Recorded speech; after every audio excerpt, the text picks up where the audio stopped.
Hello and welcome to Social Media for Humans, the podcast that empowers you to do social differently. Your host, Alexis Bushnell, and her guests discuss their experience of social media as business owners, users, and ultimately humans, with insights and advice to help you find an effective and ethical strategy that works for you. Grab yourself a drink and join the conversation. Hello. I am here with wonderful Lori.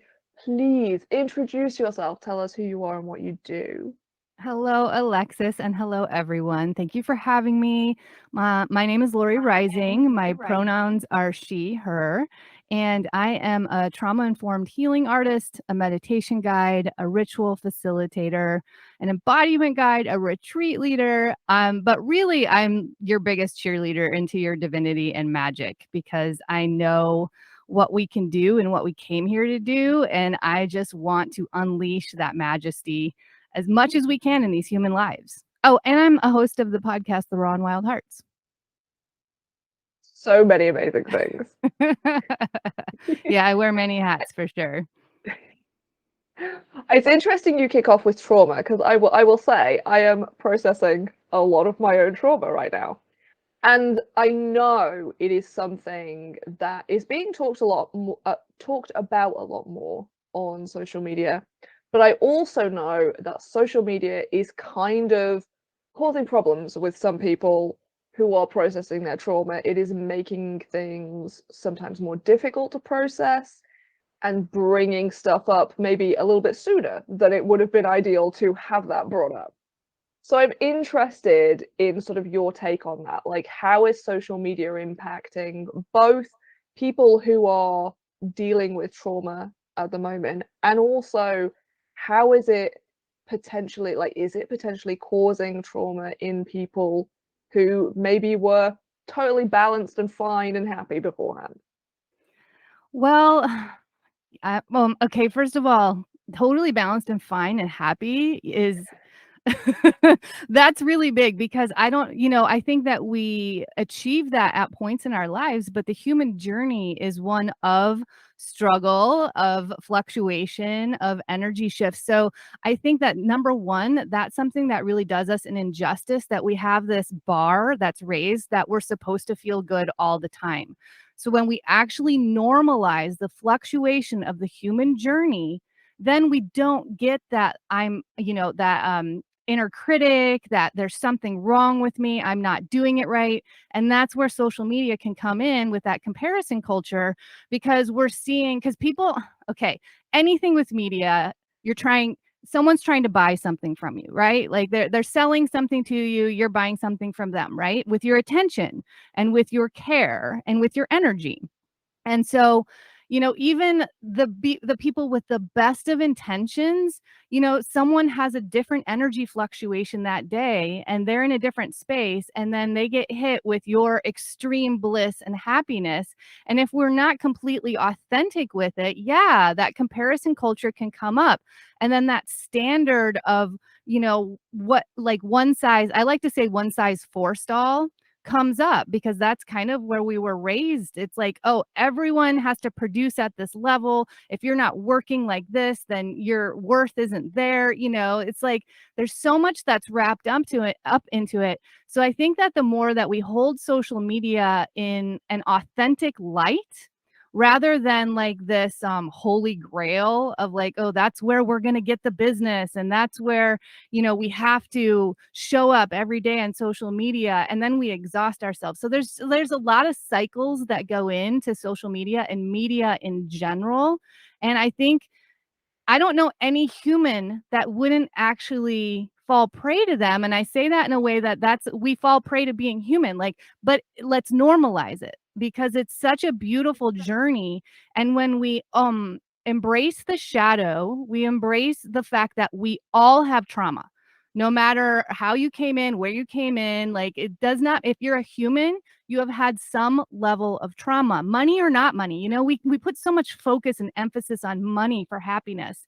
And so, starting there, like, I feel like that's a really beautiful place to just hold in your heart and have that be your bar.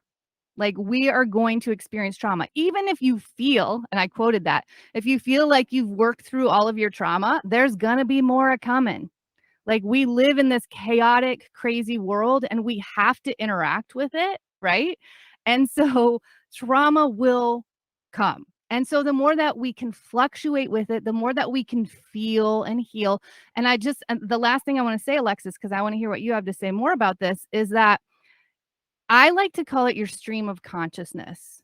So if you get really deliberate with any media consumption, you can create a really beautiful stream of consciousness. And this includes following, unfollowing, like however you're feeling that day. If that is not the energy, if that energy is bringing you down, it's creating a lower vibration for you. And if that's what feels right to you, is to unfollow it, to release that energy from your system and your stream of consciousness, go ahead, take care of yourself. And that's where I feel like, we even start to get into this place in social media, like, oh, they followed me, I need to follow them, but it makes me feel really horrible. Like, so I'm an embodiment guide. I actually help people feel their body consciousness, which is our inherent navigation system that we came in with, that we've been disconnected from and disassociated from in our linear based culture. So when you feel your body consciousness, and when it's telling you something, when you see something on social media and your body tenses up, that's a message. That's a message to take action. Just like pain is a message, it's a beautiful message to let you know that you need to shift something in your lifestyle to create homeostasis again. I know that was a long answer, but it was a big question, Alexis. That was really interesting, and I think it gives people a lot to think about as well, because I do think we like to simplify things. We like to say, like, social media is bad for our mental health. We like there to be a firm answer. This is true in all cases, and that's just how it is. And something that I have, well, okay, a few things I've noticed when you talk about sort of the body consciousness. This is something I hear people talk about without them realizing that they're talking about it so much with social media, is when they are saying, like, people don't like social media. I don't like how it makes me feel. I always feel stressed afterwards. When I use Instagram, I feel like this. When I use Facebook, I feel like that. And I think, but that's a sign that you need to change something. Like, that is a sign. If you're coming away and, like you say, you're feeling really tense and you're like, oh, I don't know what to do with myself, I just feel horrible. That's not, social media is bad. That's the way you're engaging with it right now is bad. And I think that feels kind of horrible, because it's a lot easier to give up our agency and say, like, it's not me, it's social media. Mark Zuckerberg's the bad guy. I mean, yes, he is the bad guy, but also we do have a choice in how we engage with social media and these tools that we have. And so checking in with ourselves and allowing ourselves to be empowered to make changes is so important. And this also kind of ties in, I think, to how people are sort of consuming the sort of mental health content, and just all content really that is impacting their mental health. Because certainly I find that there is a lot of really useful content on social media. There is really great educational content around mental health and everything else. And there is really great resources on tips you can try, breathing methods you can try, quick videos of how to become embodied for a moment and check in with your body and things like that. That information is out there, and it is so much easier to access now. And it's also much easier for us to access when we need it. And again, this comes back to us sort of choosing to follow and unfollow and navigate social media differently, rather than willing it to be good or bad, one or the other. And people do find it really difficult to sort of step away and go, okay, my feed makes me feel yucky and horrible. How do I change that? And it's when I talk to people and they're like, okay, I hate Instagram, and because, like, all the accounts I follow are doing so well and they're amazing and they're so successful and they're telling me about their multi-million-dollar business and their fabulous family life and that this is happening for them and that's happening, but it's all amazing. And I'm like, why don't you unfollow them? And there's always that moment of pause where they're like, that's a good question, but I don't feel like I can. And you can see like the internal debate happening of, yeah, that's a really obvious answer, but I should be following them because whatever, because maybe I think it's going to motivate me. I think it's going to inspire me. But it's not. Clearly it's not. If you are saying like, I see these things and it just makes me feel awful. You're not motivated, you're not inspired, it's okay to unfollow those people. Yeah. So it's really interesting that you bring this up. And I love that you brought in agency, because the more that we step into our sovereignty and embody that and realize where are those motivations coming from every day. So I'm a ritual facilitator. We are creating ritual every single day. It's subconscious ritual. And that's the difference between habit and ritual. Habits are the subconscious rituals that happen every single day. Rituals are the intentional practices that we do for a specific purpose. So I think once again, it's like we have to come to these inherent truths. And the inherent truth is you are engaging in a practice every single day. The more you do it, the more it becomes like an addiction, right? So habit, practice, and addiction. We can look at those terms and they all have separate meanings, but yet they're very similar. Okay. And so when we do something continually, we actually develop neural pathways that support us continuing to do that. And this comes into the mental health conversation as well.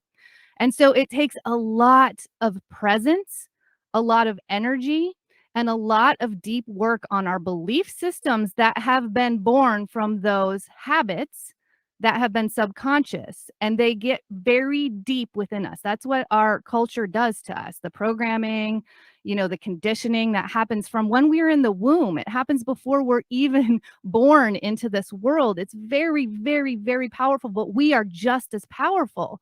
We didn't get that message. We only got the message of what we should do and what we should be, and the one size fits all. And, if you produce this much, then you're going to be worthy. And we're also looking for gratification externally.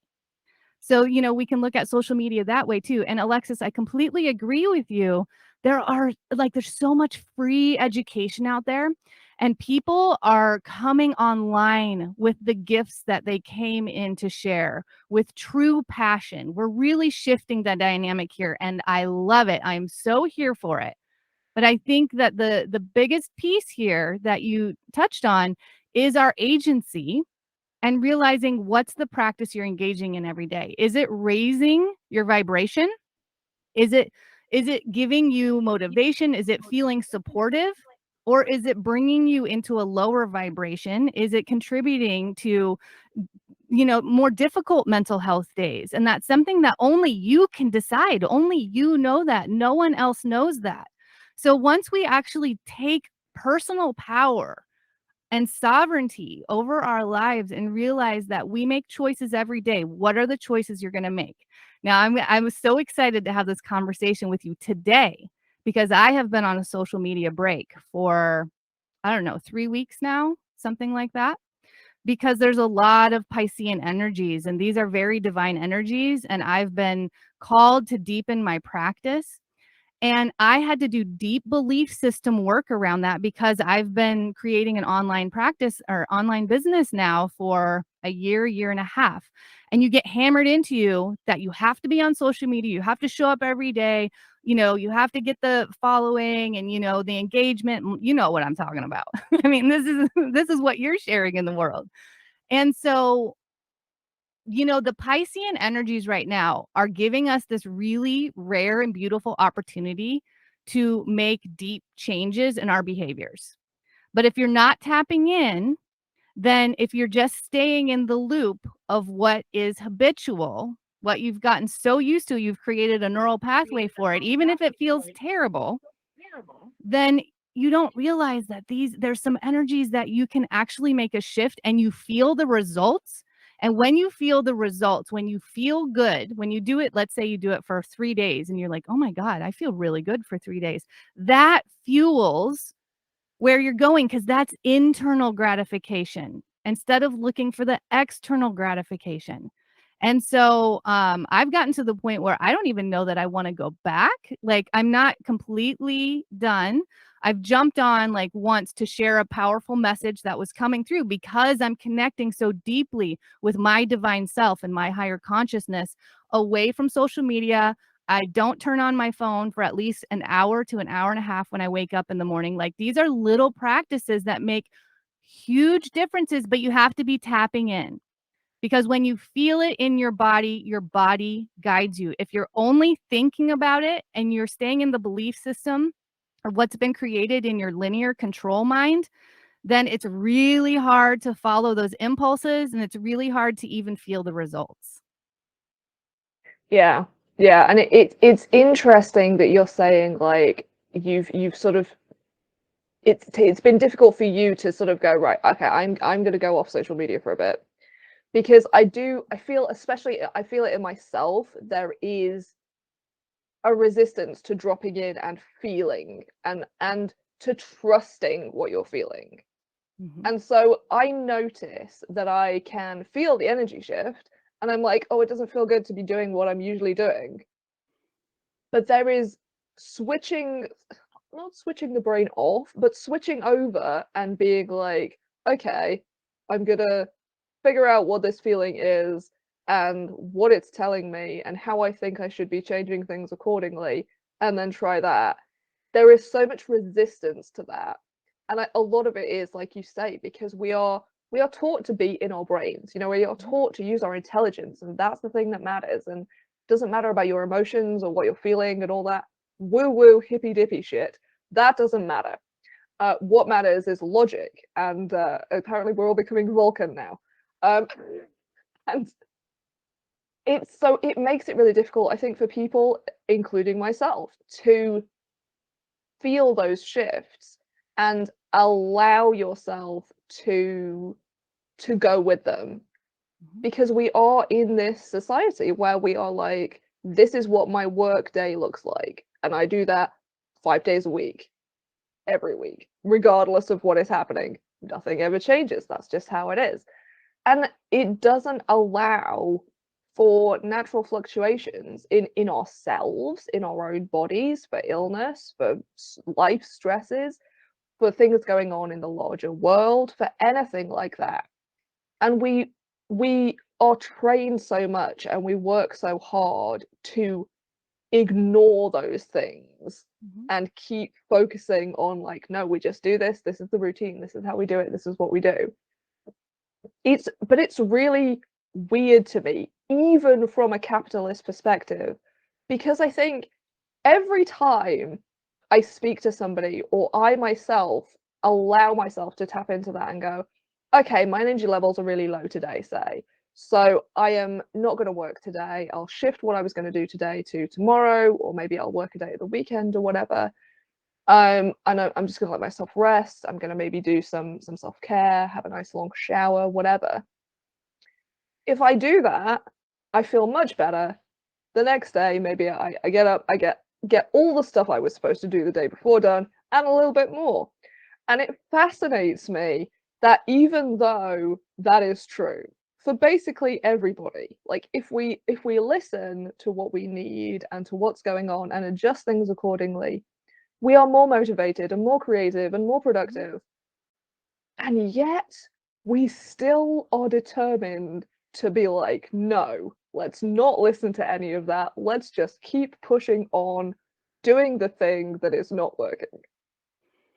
I mean, that's how deep the programming runs, because it continues to run. So even when, this is where I say we're going to continually have trauma. So even when we do our deep work, our deep and belief system work, because that's really what this is coming down to, because those belief systems are what are being built inside of us since before pre-language, even, because our sensory system understands everything that's going on around us. We are energy. Everything's energy. This is scientifically proven at this point, right? And so yeah, like that's really deep belief system work that we have to continually work on. And that's why I'm so focused on the ritual part, where we make a conscious choice every day of what we're going to engage in. Because when we don't, those messages come in and they pull us back to what we knew, those neural pathways that got so comfortable in where they've developed, because it's over and over and over, right? And so because there is, on social media, it can be social media, I don't know, I guess we're lumping everything in, like Facebook, YouTube, all of the things. But this is where you can find the people that help you create an excitement and a passion about a new way of living, right? About creating conscious choice every single day. And I say, when you find those people, those mentors, those colleagues, those friends, whatever, like, stay with them. You know, a lot of people are releasing free content at this point, because you were talking about the capitalist structure that we're in. Well, we're in the Pluto return now, like, there's, at least for the US, but that ripples out to everyone, because there's a ripple effect everywhere all the time. And so those structures are getting dismantled. It's not going to happen like that. We're so used to immediate gratification, and that's something we have to look at for a belief system.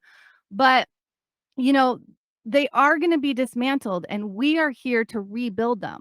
So the more that we make the choice to create deep change, even though it's uncomfortable at first. So there's something called healing pain when I do trauma work with people through the body. And as you start to unravel a trauma, either physically or emotionally, from your body, not the conscious mind, you can go through a very deep pain that's stored in the body at the time of impact. And it's stored very deeply in our cells. So as you open that up, and those emotions and those pain symptoms start to come out, a lot of people shut down from fear of the unknown. Okay. And so then they trap that pain even deeper in their body. And so these capitalist structures, these belief systems, where have they gotten us? Now we know for sure they've gotten us to dis-ease, to stress, right? To discontentment, to stagnation, to blockages. They've gotten us to efforting so hard. And that's the hustle culture. We have to effort so hard the whole time we're living in these human bodies. And then, you know, we retire, and maybe we have a few good years, or maybe, like, who knows? It's like, what? How about we have good years all the time, like where we're at? And so we've been sold a bunch of BS for a very long time. But there's a lot of people right now coming online to change these systems deeply. And like I said, Alexis, I am so here for it. So when you find those people, even if you find them through social media, you don't have to stay on their social media channels if it doesn't feel good. You know, get on their website, get on their mailing list. They're giving you so much beautiful content. And if you want, go further with them, invest in what they're doing, because then the more that they get lifted up in their business, the more people they can affect. And when we do this with each other, there's a ripple effect. And we create a whole new way of small business, of connection. And this is where, when we, oh, it's hard, because when we, you know, tap out of social media a little bit and tap really deeply into our higher consciousness, we get the messages of what we were sent here to share. We were all sent here to share something very deeply. And when you tap into that, you have such belief, such passion, and such excitement about the unknown, because you have a divine trust in where you're going, because it's emanating from your cells. It's not just your control brain saying, I have to do this to make the money, to get the house, to, you know, all the things. And then yeah, of course it's still a job, but doing the work is fulfilling.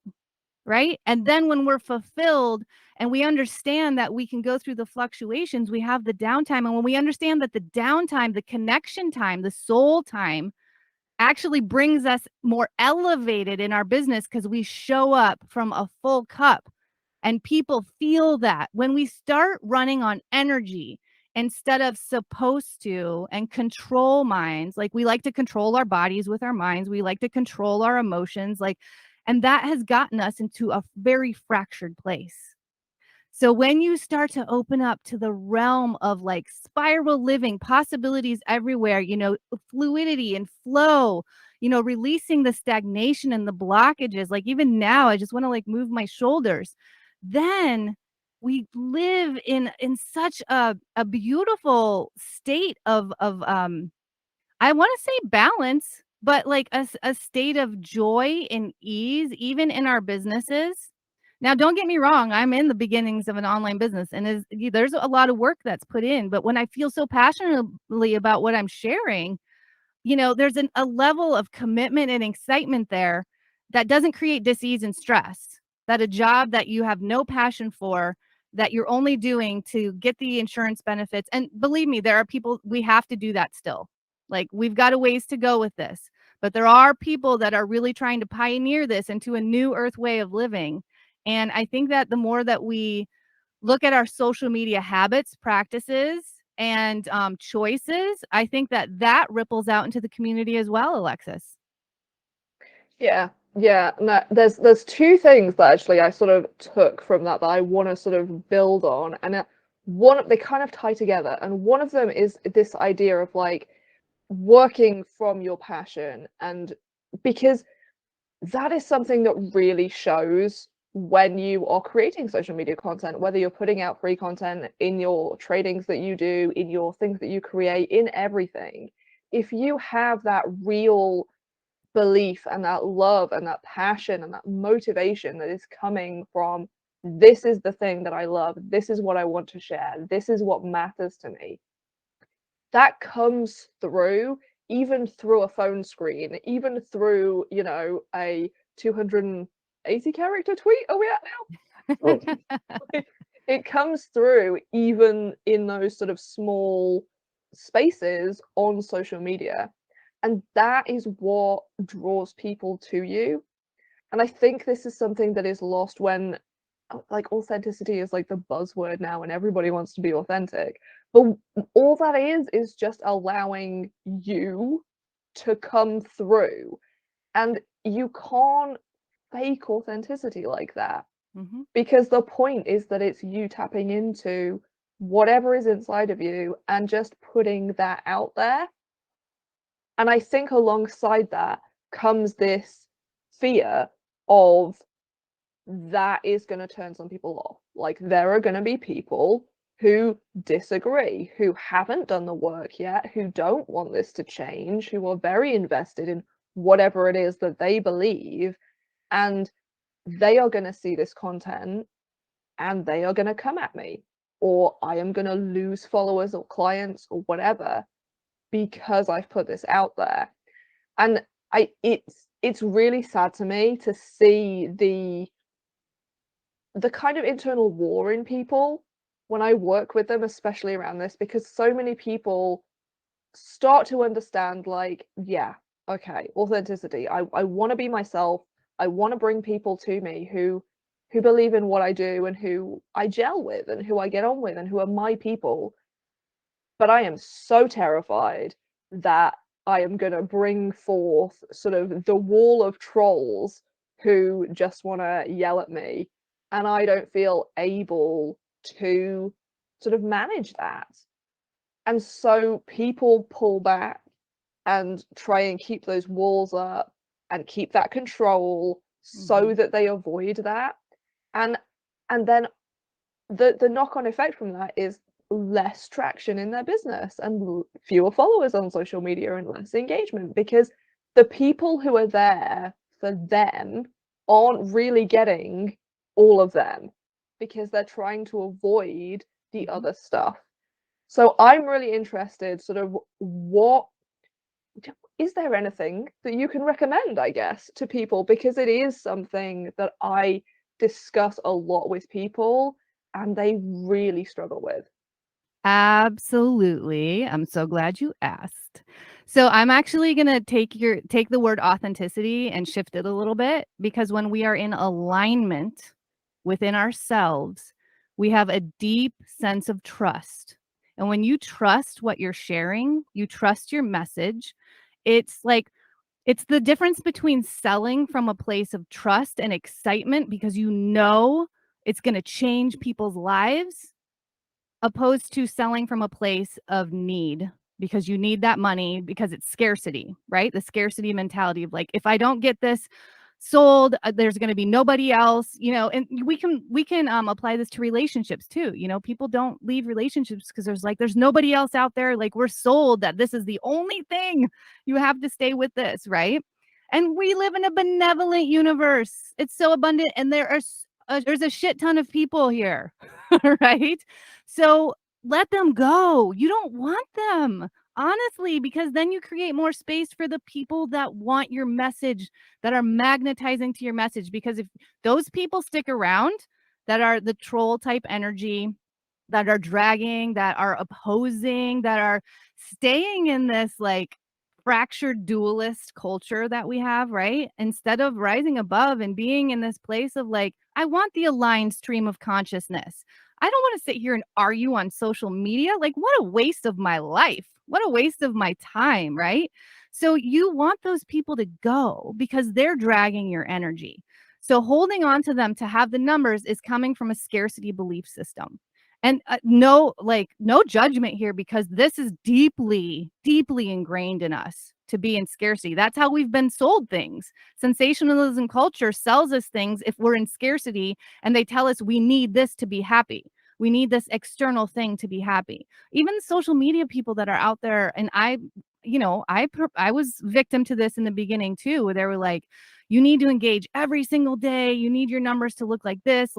And I was pushing myself to the point of exhaustion, because if I wasn't in alignment and I was still sharing a post, I'm not putting out my best energy. So I would rather take the space to get in alignment and be well and share from that place of trust and love instead of need and fear, right? And so there's one other thing I want to share about this, Alexis, because I think this is important. I haven't had to do it, and I'm totally open to doing this if it comes my way. Like, I'm just putting that out to the universe right now. But there's a reason that there's the delete button and the block button. This is your page. This is your message. And even if you delete and block people that are bringing negative energy to your field, this is your agency. You're sharing yourself. This is your page. You can have boundaries. The other people that want to hear your message are going to come, because you're going to feel so much better, because you're not being drained from the people that you feel like have to stay for scarcity or number reasons. And that's why I say, like, taking the time to do intentional practice of getting in your alignment and feeling your body consciousness. Oh, I did want to touch on this. When you said the woo-woo hippy dippy shit, we all are. That's how we came in. Like, we are energy. And I think the more that we transform that idea, right? Because we were sold a bunch of fear on that, a fear of our power, of our magic, of our abilities. I mean, this is our manifestation creation energy that was fractured from us. And so when we drop back into that, and when you get into alignment and you feel the messages, you hear the messages, you get the internal navigation system, you get to turn off the control brain, which is our fear brain, our learned fear brain. You get to turn that off or turn it down, turn up, the alignment piece in you. Then I just wish that we would get off the numbers thing, because that is a linear mind. It's a school system basis, whatever I want to say. And we got so focused on that, right? So let's say I have 10,000 followers with 5% engagement, or let's say I have 3,000 followers with 50% engagement. I feel like that's actually a no-brainer. So when we reframe things and look at it in that sense, it's like, wait a second. I know for me, I've gotten frustrated because I'll try to engage people, and if they're not engaging with me, I'm like, oh, so why are you here? Like, are you here because it's clear I'm sharing a message here? So when I'm on other people's pages, I try to engage when I have time. When you're building a business, you do have to prioritize your time, especially because alignment for me is very important. And but I'll be like, I mean, you don't have to be here if you don't want to engage with me, and I'm not going to feel bad about sharing what I know can change people's lives, right? So they can either go or they can stay, but I also have the sovereignty to choose if they go, if they're creating a negative energy on my page, because everyone feels it. this is truth at this point. We all feel energy all the time. We've been told to deny it. We've been gaslit away from who we are, right? And so it's like, when you feel something and you honor it and you act on it, you're going to feel it more and you're going to hear it more, because that's you co-creating with a beautiful, benevolent universe that is there to help you, even in social media. So thank you for asking that. Yeah, it's interesting you talk as well about that sort of what is I see manifesting as fear of success in a lot of people. And this idea that we are afraid of our own talents and our own skills and tapping into what we know. And again, a lot of people that I work with, it is this like this sort of I need this amount of followers, otherwise I'm not successful. And also absolute fear of creating the content that is going to maybe bring them those followers. Because, but what if I have those followers? What then? You know, and the fear of, but then all those people will see me. And there is so much confusion and fear in people around social media. And I do think some of it is partly our brains are just, we are not wired to stand in front of 10,000, 100,000, a million people. Like, we are not wired to have that experience. And so when we do get to those numbers on social media, it's a lot. Like, that's a huge amount to process and figure out and handle. And none of us are prepared for that. And also, we're all so terrified to get there that we're all sort of, I don't want to put this out there. I don't want to do this thing. I mean, like, I want to do it, but I don't want to do it. And it is causing, it's just so sad to see people, and myself included. Like, I have not transcended this. But it's so sad because it seems to happen. I don't know, that's not true. I think we see it a lot in people who have the belief and the connection that what they're doing is important, but that fear of success really, really comes in, versus the people who seem to not really have the fear of success, seem to not be that tapped into what they're doing. And it is really interesting to me to sort of see the way that plays out in these sort of really small micro business owners who have really important stuff to put into the world and are absolutely terrified to get an audience that allows them to change large amounts of people's minds, to change a large amount of lives, versus the people who are quite happy to be out there talking to everybody and anybody who'll listen about stuff that makes them feel awful about themselves. And it's so frustrating. And I think so many people are also just like, what do we do about that? You know, what do we do? Because it is, like you say, it is about reconnecting to ourselves and taking that time away.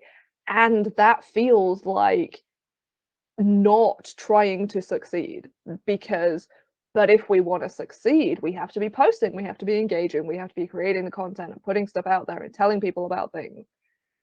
But actually, that's not true. Actually, if we take some time away to reconnect and go, okay, well, what content is actually going to serve those people? What do I need to put out there right now? What matters right now? What are the big questions that people are asking me that I can help with? If we take the time to sort of center ourselves and go, okay, where can I help? That is going to make such a bigger difference to both your business, to yourself, to how you deal with social media, to your follower numbers, to all of those things, than if you just go, okay, I'm just going to keep posting this sort of content that I'm not like, I think it's okay, I like it, but it's not really, it's also kind of hedging my bets and a bit like on the fence. So I have a couple of things. I actually want to ask you a question. So why are we not wired to be in front of 10,000, 100,000 people? Oh, I'm good question. I mean, curious. my thinking is just like we have not been in, like, before the internet, it was okay, maybe not specifically the internet, but like TV, film, stuff like that. We just weren't in front of that amount of people. You know, it was small communities, it was small groups. We were focused on our neighbors and our families and our friends and that sort of small community of people. And we learned to connect with those people, to have conversations with those people, to speak to maybe that whole group. And I just feel like there is a difference between, because if you're speaking to that group of people who you socialize with and you know and you understand the dynamics of that group, that isn't something that easily translates to I am now talking to 100,000 people who I've never met before. I don't even know their names. I don't know where they are in the world. And so I feel like that is kind of a mind fuck for people. Okay, I'm really glad you answered it like that because this is so important. This is tapping into the belief system of immediate gratification because you just went from talking to your inner circle to 100,000 people. That's not actually how life unfolds. It's a journey, right? And so this is what we're missing in social media. So I have heard people say, like, you have as many followers as you have capacity for. I mean, and I'm never going to say like that is a hard truth because nothing is a hard truth, which is why I asked you that question. We are available and able to create miracles. What do you practice? So if you practice talking to 5 people every single day, you get really, really comfortable in it. Anything you practice, you will get good at. So as you go from, 100 followers to 1,000 followers, you practice during that time, right? You're engaging, you're sharing, maybe you're getting on video, you're starting to do more and more things. This is the beauty of the unfolding journey. In our immediate gratification, we're like, no, we want 100,000 followers right now. You haven't gotten there. Your energy hasn't gotten there. So you have to give yourself the time and space to allow your journey to unfold because it will come divinely if you put your energy there, if you truly believe in it, if you stay in your alignment, if you trust what you're doing. Maybe it doesn't come this year. Maybe it doesn't come next year. Maybe it comes in 6 years when you're ready or when it's divinely timed for you. Right. So again, there's so many belief systems here. It takes us back to money. Like money is happiness. Right. And if I have more followers, I have more money. And that is the biggest way to frustration and stress and fear that we can go. So when you get deeply into your present journey and what you're unfolding and what you're creating, it's a really beautiful thing, right? And so you take steps, you go more and more. I'm going to give you an example. A year ago, oh my God, I knew I needed to create a digital course. For years, I've known this. I've been like, I've got to get this information out. I have so much to share. Like, I know it will change people's lives. And a year ago, when I was learning, I was doing the podcast thing and producing and like learning everything online because I used to be in in-person practice. A digital course completely overwhelmed me. But I was like, no, I've got to do it. So I was like listening to the podcast I was listening to Amy Porterfield or whatever, right? And I'm like, I've got to do it. But my body was saying no. Every time I tried, my body was like, no. And I finally just let it go. And it's like I was letting go of money, because it's like, and, I'm starting out a business and we do need money to survive. That's true. But if we can start to make some deep internal shifts around these beliefs and reframe them and actually start to enjoy the unfolding journey, that every time you post, you're practicing. And every time you're in alignment, you're doing it in a deeper and more profound and exquisite way. And every time you're in alignment, you might get one new follower. Awesome, right? Who knows when the 100 followers a day comes? Like, who knows? That will happen when it comes.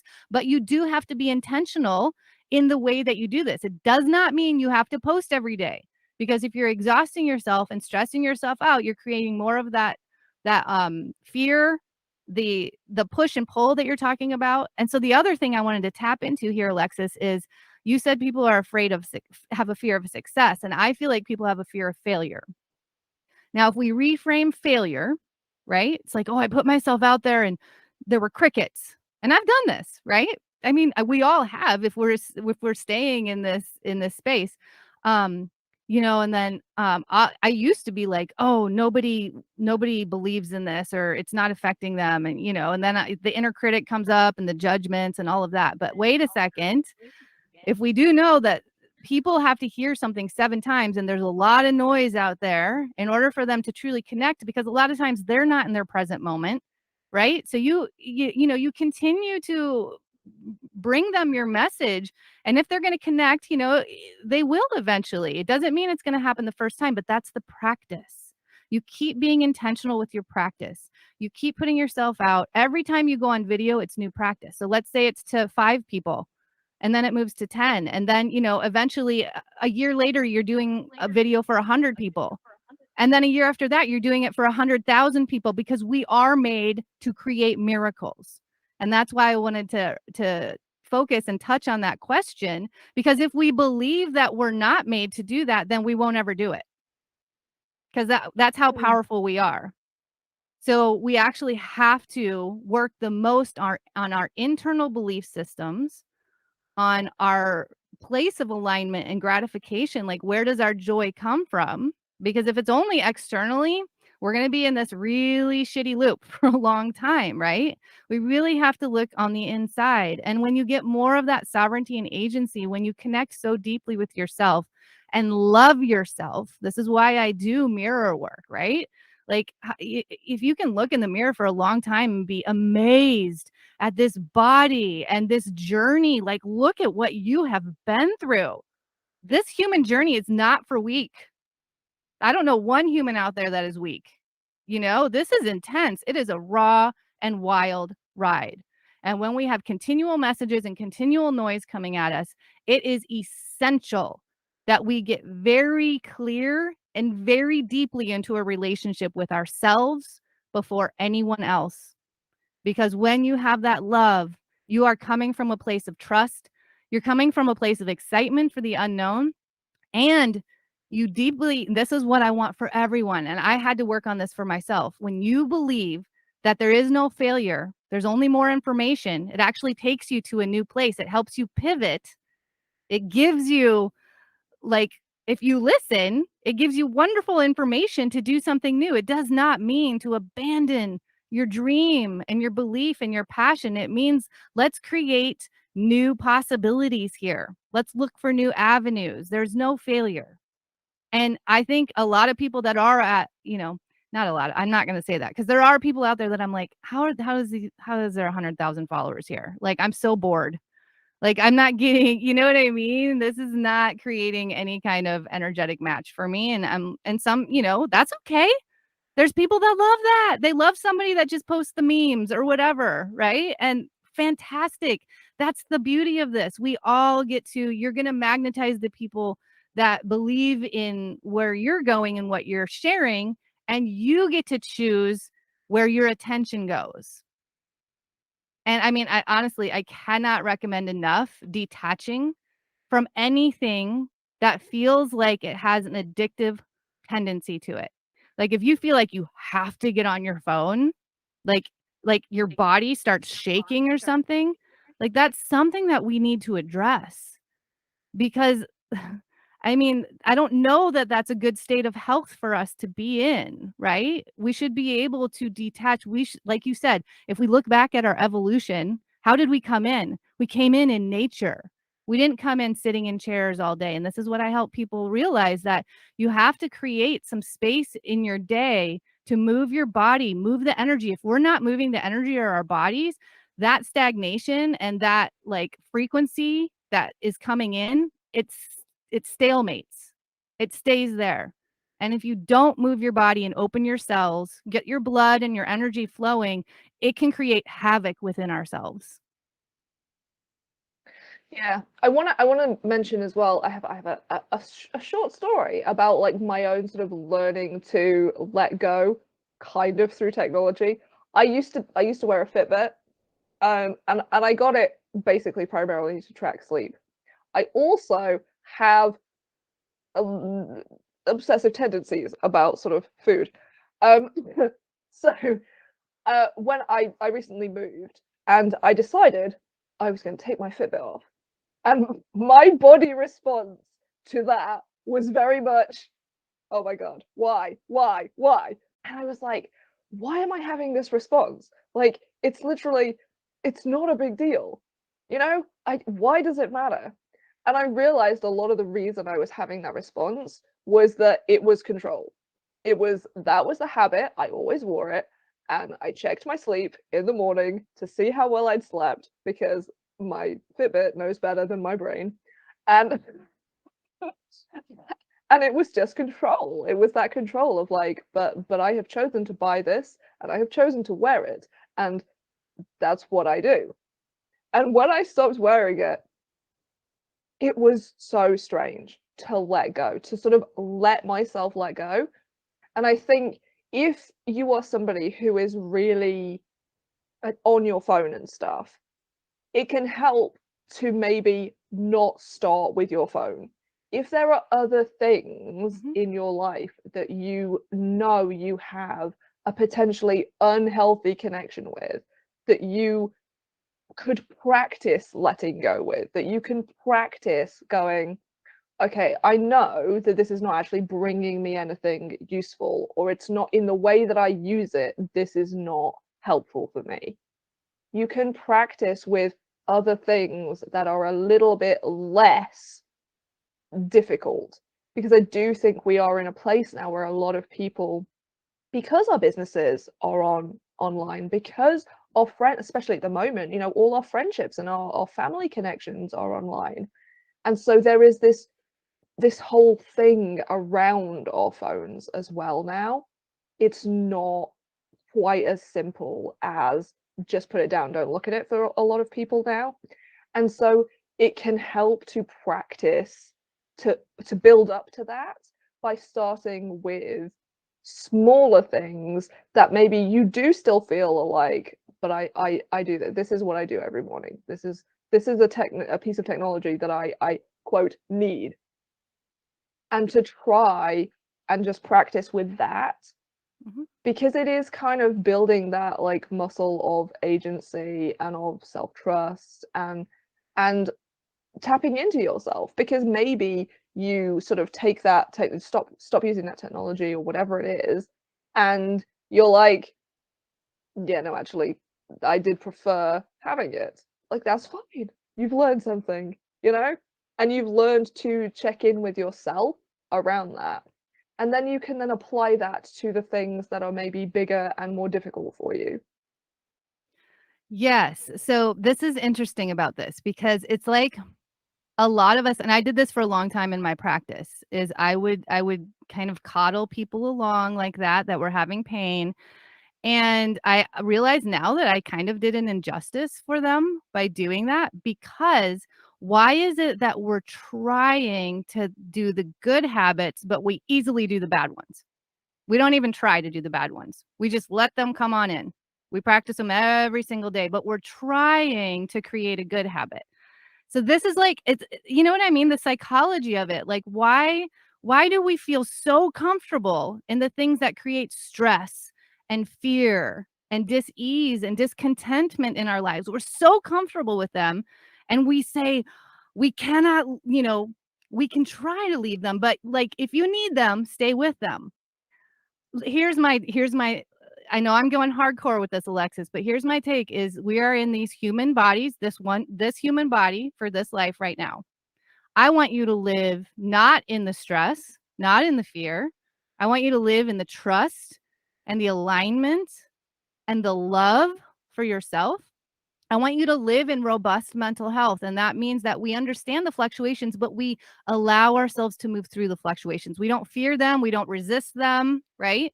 We move into them and we ask for the help. We ask for the guidance and the support that we need during those times, because we, like you said, we're humans. We came in supportive communities, and we've created a pretty big fracture around there, right? And so in the way that I'm moving forward in the new earth is I'm not using the word try anymore. So if you choose to, jump on social media as soon as you wake up every day, okay, go ahead, and that's your choice, right? It's your agency. That is your choice. If it doesn't make you feel good, if it's creating a negative frequency with you and you continue to choose it, that is still your choice, right? I think the more that we really just get real with ourselves about this and own it, then maybe we won't have resistance in there, right? I choose this, even though I know it's not making me feel good. I choose it. I'm going to continue to choose it every day because that's what I'm doing. But how about this? This is what I want to pose to you.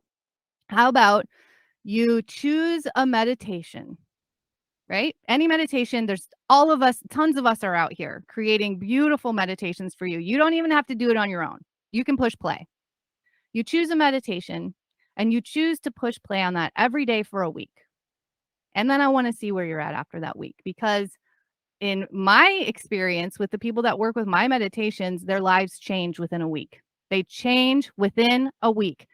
Is your life changing while you choose the other that could be creating the lower frequency for you? Does that change, or does it maybe make you feel a little worse after a week? So if you can actually gauge these results, like give yourself a week, or give yourself, like, instead of trying, and I appreciate that you said that, because I think this is a really good conversation to bring to the table.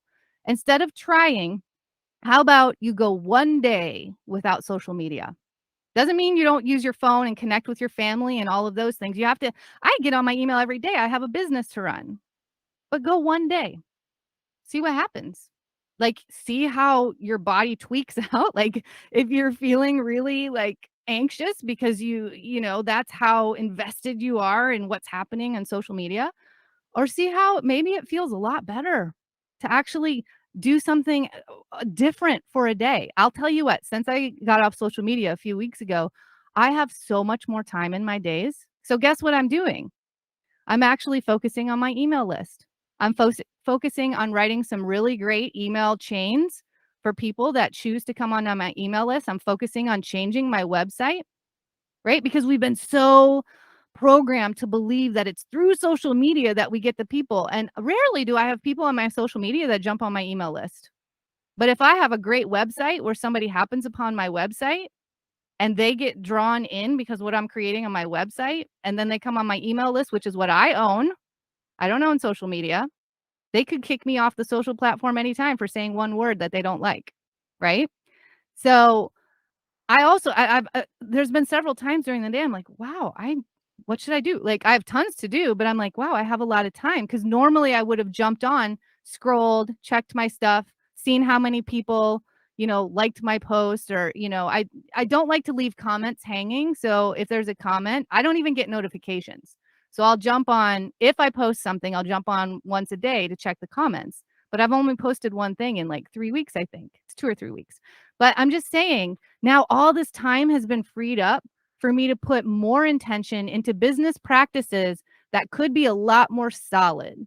And I know your business is social media, so I'm not trying to tell people to get off of social media, and I will get back on, but I feel so differently about it, and it feels really good. So I have given myself the space to feel the results, because I didn't try, I did it. And it might feel uncomfortable at first, because when we change any habit, deeply ingrained habit, it can feel uncomfortable, but we can do anything. We are built to do so much as humans. Like, it, you know what I mean? Like, yeah. So I just appreciate that conversation, because I've had a long career working with people with pain symptoms and, things like that. And so I understand those very deep fears that come up. And a lot of times it comes down to our ability to control our lives. And I'll be real with you, because I've worked in childbirth too. The less we control, the more we manifest, and the more we hear, and the more alignment we get into. And so, there's a lot of mentors out there. There's a lot of people sharing some really wonderful tools to get just breath work alone. You mentioned breath work. Breath is life, and we don't breathe because we're in fight or flight all the time. We're creating dis-ease and stress, right? And so, yeah. So I'm going to push it back to you. Yeah. No, I want to say about the sort of the social media is one of the things that I say to people is like, you shouldn't just be on social media. Like you should have an email list or a website or a group somewhere, like are we considering WhatsApp to be social media? But like you should be able to speak to your people off social media. Like you should have somewhere that you can connect with those people if social media closed down tomorrow. And this was something that came up obviously when Facebook had their massive outage. Was that last year or the year before? Who knows anymore? But yeah, and a lot of people suddenly thought, I can't sell anything. My entire business has now closed down because Facebook is down. And that's a problem. Like you do need to be off social media. And I think the other thing is that social media isn't a sales platform in that way. Like social media is a relationship building platform, it's a networking platform, it's a connection platform. It's finding people who inspire you and who you can inspire them, and you can have those conversations and they can get to know you, and you can maybe become a part of their life through the content you're posting on there, so that you are, yeah, you're there in their brain and they get to know who you are and what you do and that kind of thing. But it's not specifically a sales medium. It's really hard to sell on social media, especially for services, because you don't have access to the same sort of selling tools that you do for product-based businesses. And so I am totally with you on like build your email list, get your website sorted, like do those things. Don't just sort of dive in and be like, social media is my thing. That's all I do. That's my shop is on social media. That's it. I would not recommend that at all. And I also think, again, like you say, taking that time away allows us to engage with social media more effectively.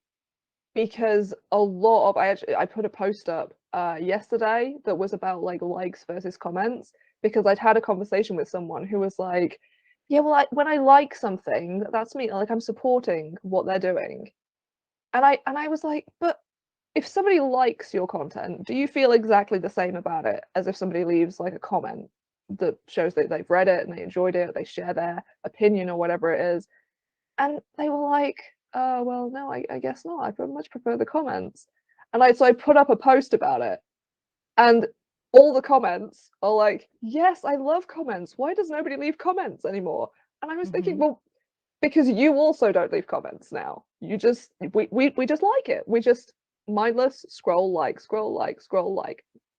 And so if you take that time off social media to connect with yourself and slow down, when you are then on social media, you have a little bit more brain space to engage with people and actually leave comments to connect with people.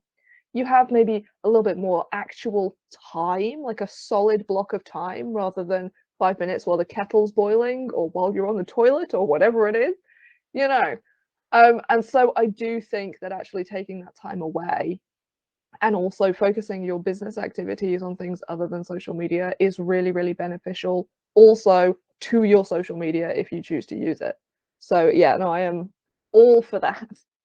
So I have a question for you actually, because of two things. It's like a conundrum in social media, right? So I totally feel and hear what you're saying, and that it's social, right? So if you want people to comment on your things, are you like, I have to catch myself there because I'm so busy with my business that I'll like a whole bunch of stuff, because I do feel like that's a way of showing them like I like this, I care about you, and I care about what you're creating as well. So, and the more you are social, then the more I think engagement you get in that way as well. I agree. Now, here's the conundrum. So what you were saying before for the, your clients and the people you're talking to is, they're like nervous about it, but yet they want the 50K followers, 100. Is that still social? Because it doesn't feel social to me if you want 100K followers. It seems like you'd actually want to sell something if you're looking for that big following, because those people with those followers, they follow about 400 people, right? But yet they have 100K followers or 20K followers, whatever it is. So to me, that's not really lining up with the social aspect. So I want to actually highlight this because I think it gets confusing for people because they're like, oh no, I have to be social. So then I have to follow everyone back that follows me. But yet also they want these big numbers in order to share their message. It's not, the thing is, Alexis, we're selling something every day, all day long. Like even when you tell somebody about some amazing dinner you had, you're selling them something, right? And so when we start to be real about that, then it actually makes it easier to share what you're creating from your heart. I hope that it's coming from your heart and what you're sharing, what you really believe in. Then it doesn't feel like the selling because you realize you're sharing things, that maybe they really will change their lives. It will do something for them because that's what you believe in. So I feel like there's a conundrum between the being social and like following somebody back, they follow you, commenting on it, and then I got 20,000 followers or whatever. I never see any of those accounts following 20,000 people too.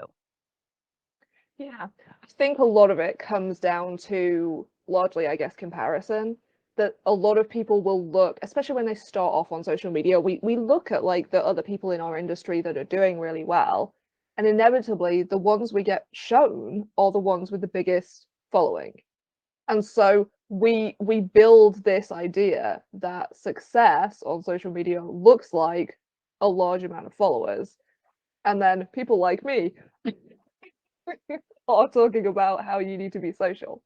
And you're right, a lot of those accounts aren't very social on social media. And there are accounts that aren't designed to be social. They're posting memes or they're sharing like funny stories or whatever it is. And their purpose for being on social media is to post those things, to make people laugh, to share an idea, to whatever it is. It's not to be social. And those accounts exist, and that's fine, and they can do their thing. That's their purpose. But I do think if your purpose is, I want to work with people, I want to help people, I want to sell this thing to people because I care about it, and you want to build a community, that involves you being social on social media. And that is probably going to land you a smaller following because maybe what you're doing is very niche. Maybe they need to be really a fan of you and your quote brand, sort of who you are. Maybe that's going to be a smaller amount of people. Maybe that's not going to be 1 million people. But that doesn't mean that you can't run a successful business. That doesn't mean that you are not a success. It doesn't mean that your social media isn't amazing. It just means that your purpose on social media is different to the person who is just posting memes or whatever they're doing. Yeah, I mean, I just feel like, there's a lot of inconsistencies as well, and there is no one size fits all or one size fits all, whatever you want to say. And that's where I feel like if we come back to our alignment and we come back to like a deep truth within ourselves and we're not basing who we are, what we do, we're not basing our lives on what happens on social media, then we come to the table in a whole new way, in a whole new strength and a centeredness. And I think that piece really starts maybe it can get jaded or muddled or confusing when we are in the habitual addiction of it, right? When we don't take a second, it's just like if you work a job, you're in the hustle culture, you work yourself, you're stressed, you're overwhelmed, you're basically living in stress and you never take a day off, right? You're going to feel those effects. Like no matter what, you're going to feel those effects or it's going to create dis-ease later on in your life, like whatever it is, right? The pain symptoms that come up. Like this kind of habitual reaction can have the same effects. And so I just feel like if you never take that time to even assess, like, who am I? Like, I think we all need to have those days where we just spend time with ourselves, with nature, with like, source energy, like whatever you want to call it, if you believe in anything, but nature is healing. Like there is healing properties in nature, in water, in fire, in earth, in air, in breath, like all of the things. Drink a lot of water, like take a day and just drink water, right? I feel like, yeah, I feel like it's an eternal conversation. I feel like there's always things and topics that are going to come up. It's the way of our world. But I think that as we move into, I do a lot with astrology too, but as we move into the age of Aquarius, which is about technology and our sovereignty and how we bring our sovereignty to the collective, not how we become like the collective, right? So we get really strong within ourselves and our trust and what we're sharing with the world, and then we bring that out to the collective to make the collective stronger in all of our power, right? And our sovereignty. So I think there's a way that we're really shifting with social media that I like a lot. And I think there's a way that we're shifting with technology, because no matter what, we're going to use technology. Like, that is our lives. And I love that you're having these conversations, because I think it's so important that we continue to get new perspectives on it, because maybe it gives us a little aha, or maybe our body consciousness, like our cells awaken and they're like, oh my gosh, that feels right. Like, oh, you know what I mean? It gives us a little perspective. And I just love that you're doing this, Alexis. I saw your training. I loved that. I love the passion that you have in this area, and that you do want to really create a broad spectrum for people to hear and understand more about the internal workings of social media, but also the internal workings of ourself in connection with social media, especially our mental health, right? Especially our trauma response, especially the belief systems and the comparison culture and the lack and the scarcity. It's so important that we talk about this and we continue to talk about it. Thank you. Yeah, no, it is. It's really important to me. And I think partly because so much of the questions that I get are sort of, they come with a secondary question, which is like, but nobody else is doing this. But nobody else says that I should be doing it this way. This is the opposite to what everybody else is saying. And my attitude is kind of like, but what do you actually want social media to look like in 2 years, in 5 years? Because if you continue doing all of these things that you don't like, seeing on social media, all the things that make you not like social media, then social media is going to keep going that way.